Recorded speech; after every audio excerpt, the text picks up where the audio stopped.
Okay, for Eliza, share mo naman sa amin kung paano ka na-discover. Ayan, tama. Ano po, na-discover po ako last year sa mall po. Sa mall. So, noong time po na yun, kasama ko po si mama at saka yung lola ko po. Naghanap lang po kami ng damit. Tapos humiwalay po ako sa kanila hanggang sa, naliligaw na po, hinahanap ko na po sila mama.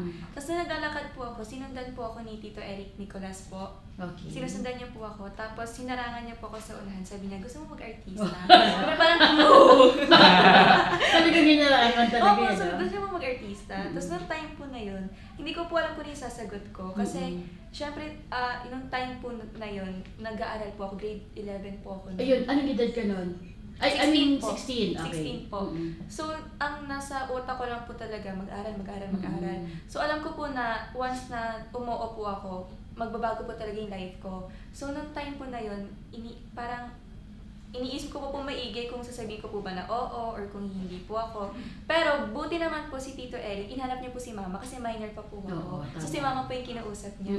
Then after po nilang mag-usap, pag-uwi ko po ng bahay, doon na po namin napag-usapan. Then kinonsider ko rin po yung pangarap ko po ng bata ko na mag-artista.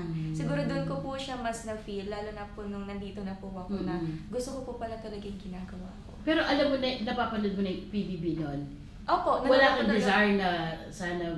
Wala po. Dati po wala po. Pero nung nandito na po ako, parang gustong-gusto ko na po siya talagang ma-experience. Wow, nice. Diba? At least, andito ka na ngayon. Oo. Oo. Dahil sa mall, naku ha, baka maraming magpunta na yan. Oo, baka po may mga harang sa'yo. Naku, scam ka. Siyempre, ingat-ingat din po kayo ha. Baka harangan niyo. Ito yung opportunity ko.